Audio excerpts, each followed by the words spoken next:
La journée du 8 mars, dédiée à la célébration des droits des femmes, a pris une dimension particulière cette année dans la ville de Goma. Ce samedi, plusieurs femmes représentant diverses associations féminines sont descendues dans les rues de la ville. Cet événement marque une première sous l'ombre du M23 AFC. Les participantes, portant une banderole revenant sur les thèmes choisis pour cette année, ont marché avec détermination, exprimant leur solidarité face aux défis persistants. Les femmes de Goma, souvent en première ligne des conséquences des conflits, ont tenu à faire entendre leur voix auprès des autorités, insistant sur la nécessité d'améliorer les conditions de vie des femmes et des enfants. Cette dernière ont plaidé également pour la rouverture des banques, en vue de leur faciliter les activités. L'AFC a dans sa politique la promotion des droits de la femme, notamment en lui donnant beaucoup plus de place et en la faisant participer à la gestion de la chose publique. Nous allons l'AFC veut donner plus de force aux associations et créer des micro-cellules pour aider les femmes financièrement dans les petits projets et la rendre autonome dans beaucoup de domaines. Nous sommes ici pour notre célébration de la femme. Wamama jambo tena. Tunafurahi sana kuwaona na kuwaonyesha kama na sisi wasichana tunaweza. Kwa leo tunayo uongozi mpya ya chama chetu AFC M23.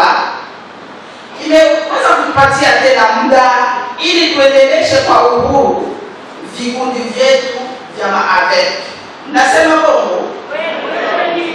Malgré les défis, cette marche a été également un moment de célébration et de solidarité. Les femmes ont partagé des histoires de résilience et de courage, renforçant leur engagement à lutter pour un avenir meilleur. Présent dans l'activité, le vice-gouverneur du Nord Kivu, Willy Manzi, a tenu à rappeler les droits fondamentaux de la femme.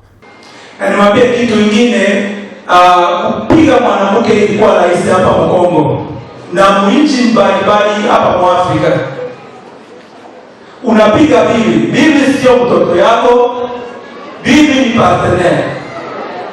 Bibi sio kidogo, bibi muko sawa.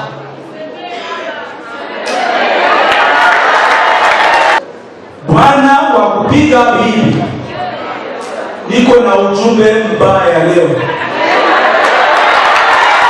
Hii ni uongozi wa chama kwa ujumla kutoka kwa jenerali mwenyewe.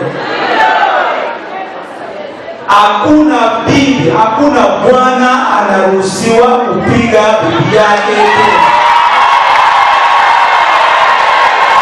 Les droits qui doivent être d'une stricte observance dans la province du Nord Kivu, a-t-il dit. Les tortures, intimidations et toute autre forme de violence orientée vers la femme doivent être bannies de la communauté, a-t-il dit. Vitu ya ubakaji, kuchukua msichana kidogo, sijui baba anasikilizana na baba mwingine wanachukua hata dada kidogo anapeleka huko. Niko na ujumbe mbaya kwako. Acha wasichana wasome, acha wakuwe wa pilot, acha wakuwe wa engineer, acha wakuwe wa general,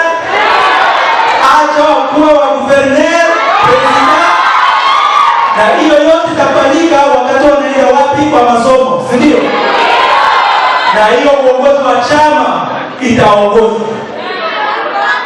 La célébration de la journée du 8 mars à Goma a été un puissant rappel de l'importance de la lutte pour les droits des femmes, même dans les contextes les plus difficiles. En unissant leurs voix, les femmes de Goma ont non seulement célébré leur réalisation, mais ont aussi affirmé leur volonté de surmonter les obstacles qui se dressent sur leur chemin en vue de bâtir un avenir où les droits des femmes sont pleinement reconnus et respectés.